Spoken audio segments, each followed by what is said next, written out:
Beijinho no ombro para. E você interage pelo WhatsApp também, 11 931 7009. Conta pra gente nessa sexta 13 o que é azar de verdade mesmo. Mensagens em áudio ou em vídeo. Seguimos adiante, agora sim com a nossa entrevista do dia. Em um período de tanta descrença nos políticos, é muito difícil um parlamentar conseguir ter bom trânsito entre todos os lados. Aí, na medida do possível, a nossa convidada de hoje consegue fazer isso com desenvoltura. É esse o caso da senadora Ana Amélia, do Partido Progressista do Rio Grande do Sul, nossa convidada aqui, como eu disse, no Morning Show. Ela que, além de política, é jornalista e tem enfrentado de frente certos tradicionalismos do nosso Congresso Nacional. Bom dia, senadora, muito obrigado pela presença aqui no Morning Show. Olha, muito obrigada pela oportunidade, estou encantada aqui de ver uma gurizada fantástica, né, termo gaúcho, né, para gurizada, meninada. Olha, adorou o tema, mas tem uns gurizada. cabelinho um pouco já pintado, já uma mechinha branca. Não, quem pinta é o Caio, senador. Eu pinto. Pinto o cabelo. Ele põe rena, ele usa rena, porque é mais natural. Usa rena, boa. Mas muito obrigada, viu, Edgar Piccoli, pelo convite de vocês, pelo grupo aqui, a Paula aqui do meu lado, minoria nós estamos, viu? Nós estamos em minoria, viu? Você veio para reforçar. Há pouco estavam hoje, falando né? aí sobre questão de disputa de pensão alimentícia, Pensão e tal, alimentícia. de mulher e o homem, qual é a diferença da lei e tal. Mas agradecer muito estar aqui com vocês num programa jovem, né, de discussão de coisas amenas nesse momento tão tenso, né? A tensão vocês transformam em amenidade e piada, o que é bom. O Brasil é bom por causa disso, né? Você, na Argentina, se transforma na tragédia, no tango, e nós numa piada. Tudo, olha, acontece um fato grave, em seguida as redes sociais estão cheias de piadas. Você tocou num ponto que é uma das coisas que mais me atrai, que mais me desafio em fazer esse ancorar esse programa, senadora, que eu acho que é tratar de assuntos espinhosos muitas vezes, com uma leveza, com uma conversa que a gente imagina que esteja na boca do cidadão comum, tentando traduzir a ele muitas vezes, né, nessa difícil tarefa de traduzir algo muito complexo, né?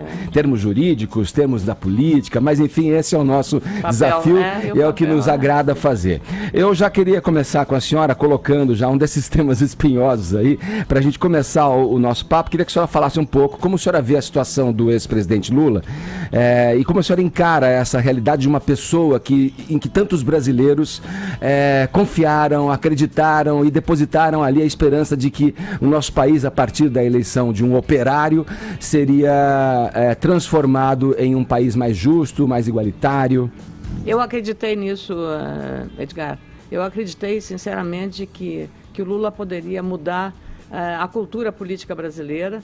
Acreditei na pregação que ele fez, mas a partir dos episódios que aconteceram com o Mensalão, especialmente, e que as coisas ficaram meio embaixo do tapete, as execuções e os julgamentos também, e depois veio o Petrolão. Então isso tudo me deu eu diria assim, uma frustração enorme com a área política, mas sobretudo com uma pessoa icônica, vamos dizer assim, uma pessoa de uma liderança que não tinha o direito de errar. Eu sinceramente acho que o Lula não tinha o direito de errar, como errou. Ele ter aceito o jogo para entrar em caixa 2 de campanha, naquela famosa entrevista nos Jardins do Palácio, lá em Paris, vocês se lembram disso?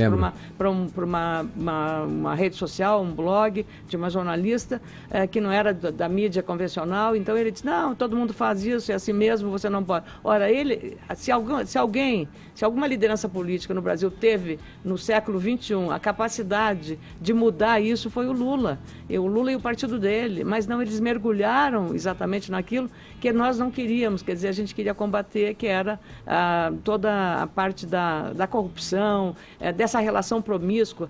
A prisão dele, para mim, ela é emblemática. Por quê?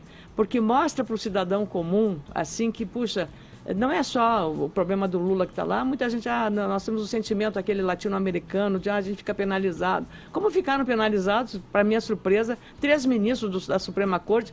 Mas o coitado do Sérgio Cabral, de algemas, pobrezinho, vai sair lá de Curitiba para ir para o Rio de Janeiro. Gente, será que os ministros não pensaram de quantas pessoas morreram nos corredores dos hospitais do Rio de Janeiro por falta de dinheiro desviado para a corrupção, ou dos funcionários do Rio de Janeiro, funcionários públicos que estão sem receber o salário por conta de tudo, de todos os esquemas terríveis que foram feitos no Rio de Janeiro. Então você tem que medir, não é a penalização, a lei, os aspectos formais da legislação, você não pode fazer isso porque ele não representa risco de fugir de alguma coisa, então você não precisa usar algema. Não é esse o sentido. O sentido é de mostrar que ele é igual a qualquer pessoa. Ele senadora, não está acima da lei. Senadora, no caso do Lula também. Vamos lá.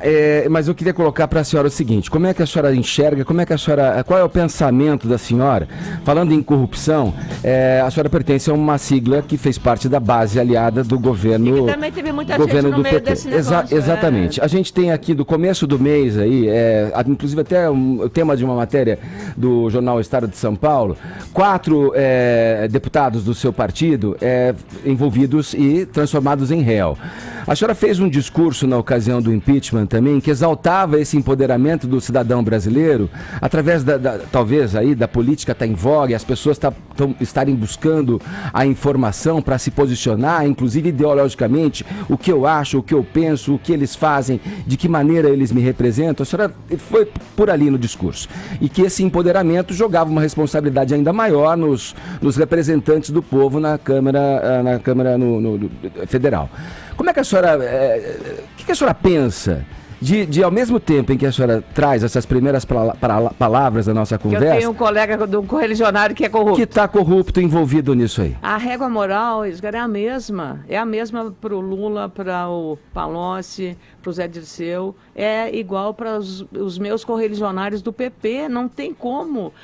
Eu apoiei o Aécio Neves em 2014, nas eleições, e quando cobram, a senadora golpista porque apoiou o impeachment da Dilma, e aí o golpista, o Temer, eu olhei para o Lindbergh, em 2010 quem estava com o Temer era você, em 2014 quem estava com o Temer era você, era o seu partido. A senhora estava com o Aécio e tal, estava, todo mundo sabe que eu apoiei o Aécio, e fui a primeira senadora, depois que o Supremo disse que ele tinha que ser afastado do cargo, a subir a tribuna publicamente e dizer que eu estava com a posição do Supremo Tribunal Federal e que ele deveria ter sido afastado. Você não pode ter dois valores para o mesmo crime, a mesma corrupção, tem que usar a mesma régua moral. Então, os meus correligionários, aliás, quando saíram na lista vários, inclusive deputados do meu estado, do Rio Grande do Sul, do meu partido, eu fiz uma nota dura. Eu disse, quem deve tem que pagar, tem que responder à justiça. Eu não tenho compromisso com o erro de ninguém,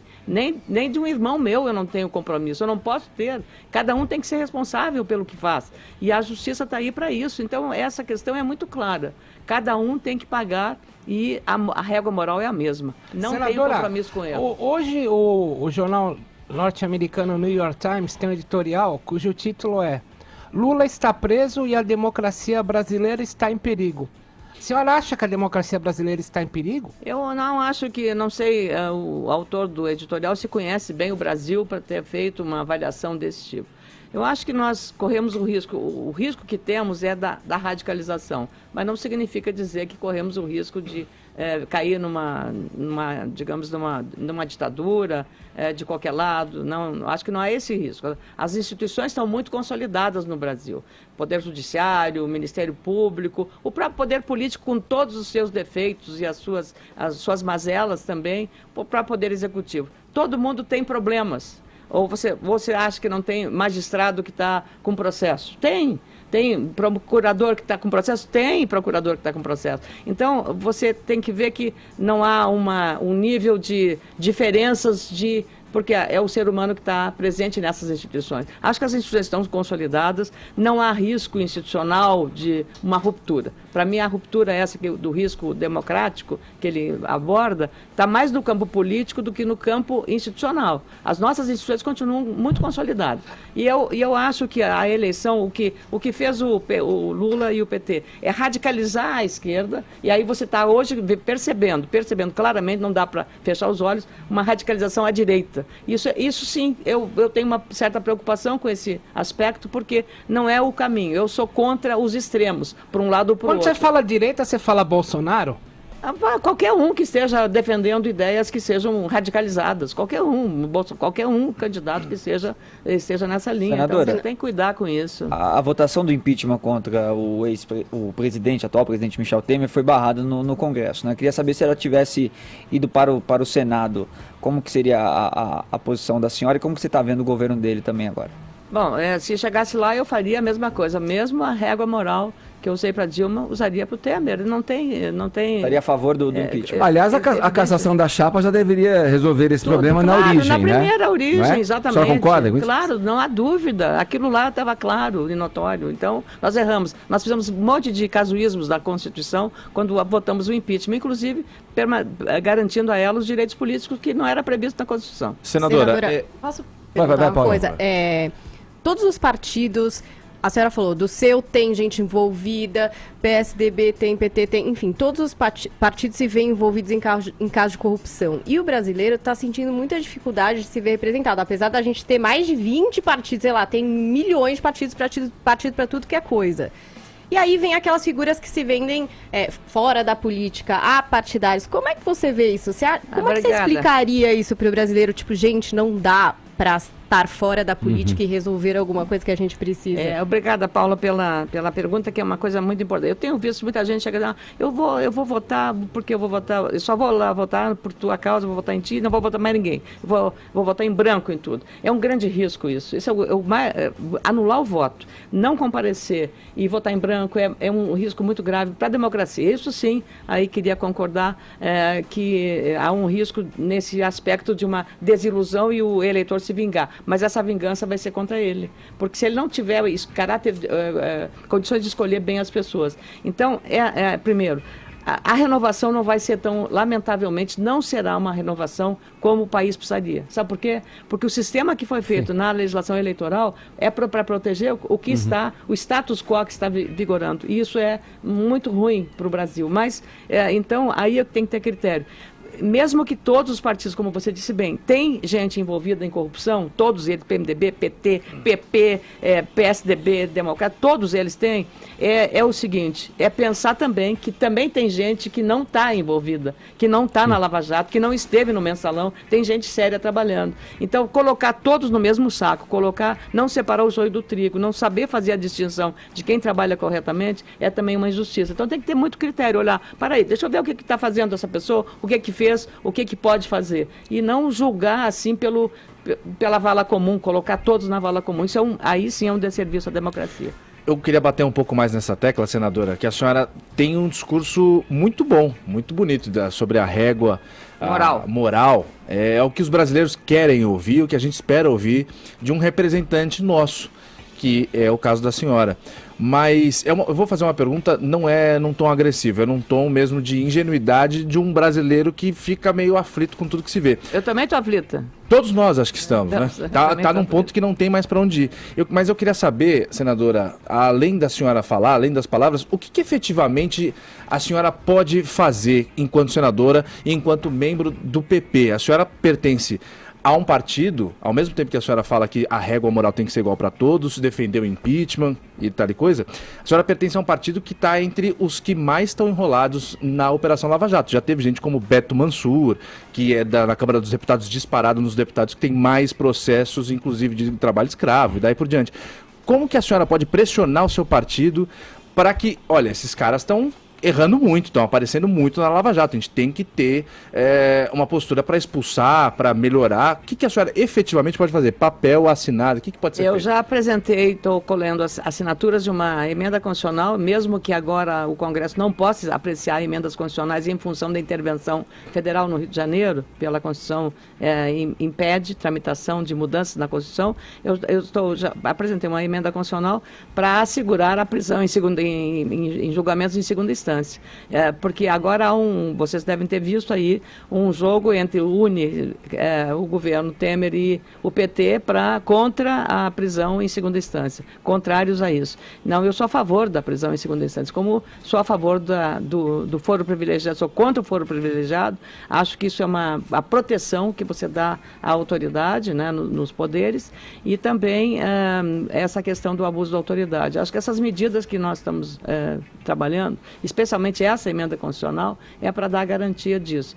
Nos casos, a instância partidária, ela tem, claro, eu sempre digo, como eu fiz a nota dura quanto os meus, e aí depois me cobraram porque a maioria deles, ficou apenas um, todos eles foram, os processos foram arquivados, porque não havia consistência na acusação feita a esses deputados do meu estado, do meu partido. Ficou apenas um, que é o deputado José Otávio Germano. Então, aí ele tem que responder.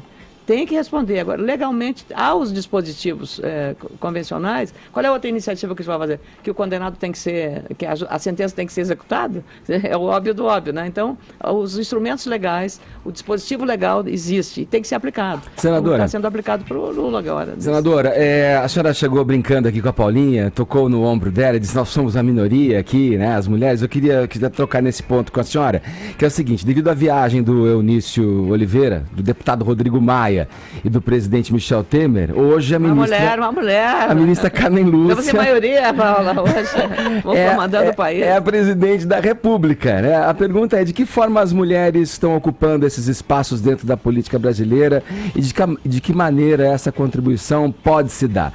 Digamos, em cima de um imaginário, não que a justiça e a ética sejam um atributo exclusivo do gênero feminino, mas existe a crença de que a mulher trabalha com, digamos, patamares de ética e moralidade num nível acima. Como é que a mulher está contribuindo hoje na política e como ela pode efetivamente passar a contribuir mais? E depois dessa que ele disse que nós somos mais honestos, né? Essa foi boa, eu gostei dessa. Brincadeira, meu caro Piccoli, eu queria te dizer o seguinte, que eu espero que a Carmen Lúcia, na presidência, faça uma declaração do tom que ela tem feito e que tem nos agradado muito pelo equilíbrio e pela serenidade, pela responsabilidade. Olhe que hoje a presidente do Supremo é uma mulher, a presidente do STJ é uma mulher e a Procuradora-Geral da República é uma mulher. É uma coisa inédita nisso. Se você olhar a composição nas cortes superiores de justiça, o próprio Ministério Público, é crescente o número de mulheres nessas instituições. As chamadas carreiras de Estado, inclusive nas Forças Armadas, agora nós já temos uma oficial na Marinha, a primeira mulher oficial da Marinha, você está tendo uma ascensão de mulheres, mas em compensação na política, só no Senado você tem um percentual de 12% a 14% de mulheres, mas na Câmara não chega a 10% de mulheres representadas em 513 deputados. Mas o que é isso? É que eu digo sempre que na carreira de Estado, a mulher pode se programar sua vida, ela sabe como é que vai ser, planejar a sua vida, seus filhos, o tempo que ela vai ter de férias, como é que ela pode fazer isso. Então você vai na medicina, vai em qualquer área de carreira de Estado, Polícia Federal, delegacias de polícia, todas elas, mulheres estão ascendendo. Poder Judiciário, então, nos concursos públicos, nos estados, a maior parte dos inscritos são mulheres, por causa da segurança e da estabilidade que dá uma carreira de Estado. A política é totalmente instável, e mais, os partidos políticos não têm cultura de abrir espaço para as mulheres. Então, essa história de cota, para mim, é um faz de conta. Cota de 30% nas nominatas é um faz de conta para inglês ver, desculpa. Mas aí você manda, bota lá uma parente, bota uma funcionária pública, ela fica afastada do cargo, então ela tem uma conveniência razoável pessoal. Mas ela sabe que ela não vai ter, às vezes, nenhum voto. Então, para que você alimenta uma situação absolutamente sem nenhum significado, sem nenhuma alteração? Porque o partido não está dando espaço. Por isso que ontem foram lá com a ministra Rosa Weber, que é a vice-presidente do TSE, para ver como é que o fundo partidário vai repartir o dinheiro para as mulheres, 30%. Como é que esse critério vai ser usado? Aí começa a mudar, mas aí vem de cima, vem do Poder Judiciário. Não é uma decisão espontânea das lideranças partidárias. Então eu tenho dito muito isso, que os partidos não têm aberto espaço para garantir apoio financeiro, porque uma campanha é cara e, lamentavelmente agora, é uma campanha sustentada pelo povo, o povo é que está pagando uma campanha eleitoral, que eu acho isso foi uma irresponsabilidade, porque dinheiro falta para a saúde, para áreas fundamentais, controla, faz uma campanha mais barata, uma campanha com doação privada, controlada. Então eu acho que isso tem menos dano para o país. É que esse controle não foi feito, né? Desculpa, senador, esse controle foi o que gerou a situação em que a gente se encontra hoje. Deixa eu te falar, eu tive em 2010... As campanhas são muito caras no geral, né? As campanhas têm cifras milionárias e não precisariam. Olha aqui, em 2010 2010 eu fui candidata, eu vinha do jornalismo, colega de vocês. O partido foi lá e botou lá, 4 milhões. Não me consultou. Eu disse, é muito dinheiro, baixa para 3 milhões. Eu fiz 3.342.000 votos e gastei 2.900.000. Portanto, menos de R$1 por voto. Quer dizer, na média daquele ano foi R$2 por voto, que a Carmen Lúcia presidia o TSE e ela foi comemorar no Senado Federal, no Congresso, que foi a média mais baixa de custo eleitoral. A gente pode fazer com menos dinheiro uma campanha eleitoral, e aí é que está a questão. Olha, houve uma época que tinha showmício, você contratava aqueles grandes cantores, não sei o quê, era muito mais caro, camiseta, brinde, não sei o quê, né? Muito dispendioso. Você tem que limitar isso. E eu digo sempre, os doadores da minha campanha, em 2010, fizeram doações e eu fiz leis que prejudicaram esses doadores. E nenhum desses doadores foi ao meu gabinete para dizer, olha, senadora, essa lei que já está fazendo me prejudica. Sabe por quê? Porque o diabo sabe para quem aparece. Eles sabiam que a minha resposta seria bom, deu porque quis. Agora, na próxima, não precisa fazer mas doação. aí quando a senhora vê empresas que doam para os dois lados, né, independentemente de quem ganhar... É o critério de quem recebe e de quem doa. Né? Senadora, Fala, Matheus. ainda nessa questão das interrupções e tal, o senador Renan Calheiros tem protagonizado algumas discussões com a senhora, inclusive, recentemente, na semana passada, ele tentou interromper uma fala da senhora no plenário. A gente até tem o vídeo para acompanhar, você pode soltar, Bruno? Fala, Bruno. Excelência vem a cobrar aqui coerência e respeito à Constituição. Eu fico surpresa, senador Renan Calheiros, porque no dia 31 de agosto de 2016, sentado na cadeira que está o senador João Alberto, Vossa Excelência ao lado do presidente do Supremo Tribunal Federal, que aqui presidia o impeachment, Ricardo Lewandowski, ardilosamente violentou a Constituição brasileira. Violentou a Constituição brasileira ao aceitar uma chicana na Constituição, um corte na Constituição. Senadora, como é que a senhora enxerga essa influência que o Renan Calheiros ainda tem em todos os poderes aqui no Brasil? A senhora recentemente até chegou a comentar que ele age de uma forma meio como um coronel. Por que isso? Exatamente quando ele me interrompeu nessa hora, ele me interrompeu e eu disse assim, é o coronel, é a atitude de um coronel. Aí ele ficou, eu disse, aí o presidente chamou a atenção dele, que eu estava falando, e aí eu disse assim, não, eu vou responder agora ao coronel. E aí ele agora, naquele mesmo momento, teve poder de indicar ministro de Estado. Agora veja que poder que tem, você tem razão. É inacreditável o que ele faz e mantendo o poder. Aquele dia ele é candidato à reeleição ao Senado por Alagoas, já dispôs o seu nome a ser candidato a voltar à presidência do Senado, vai bater chapa com o Eunício, se ele se eleger, claro, depende da eleição dele, se ele se eleger, e também se Eunício Oliveira se reeleger.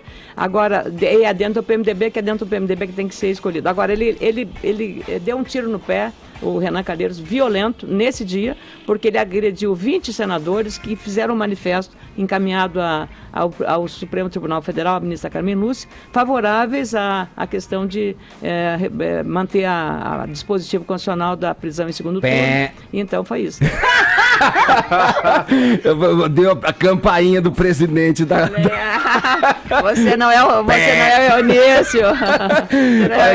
A gente está com a senadora pelo Partido Progressista, Ana Amélia, com a gente aqui, senadora pelo Rio Grande do Sul. Daqui a pouco a gente volta para as considerações finais. Agora